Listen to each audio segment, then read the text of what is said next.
పెద్ద సినిమాల విషయంలో నిర్మాతలు, ఎగ్జిబిటర్స్ మధ్య పెద్ద యుద్ధమే జరుగుతోంది. చిన్న సినిమాలకు ఇస్తున్నట్టుగా పెద్ద సినిమాలకు కూడా పర్సెంటేజ్ ఇవ్వాలని ఎగ్జిబిటర్స్ కోరుతుంటే నిర్మాతలు మాత్రం అది సాధ్యం కాదంటున్నారు. దీంతో ఈ వివాదం రోజుకో మలుపు తిరుగుతోంది. థియేటర్ల ఆక్యుపెన్సీ రోజురోజుకు పడిపోతుండటంతో మంచి సినిమాలు తీయాలంటూ నిర్మాతలను కోరుతున్నారు ఎగ్జిబిటర్స్.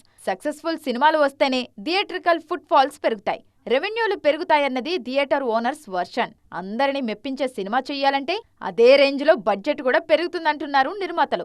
దీంతో ఆ సినిమాలు భారీ చిత్రాల కేటగిరీలోకి వస్తాయి. ఇప్పుడు సమస్య అంతా ఆ పెద్ద సినిమాల చుట్టూనే తిరుగుతోంది. అయితే ఈ విషయంలో సాధారణ ప్రేక్షకుడి వర్షన్ మాత్రం మరోలా ఉంది. 100 కోట్ల బడ్జెట్ అంటూ నిర్మాతలు గర్వంగా చెప్పుకోవడానికే తప్ప వాటితో ప్రేక్షకులకి ఎలాంటి సంబంధం ఉండదు.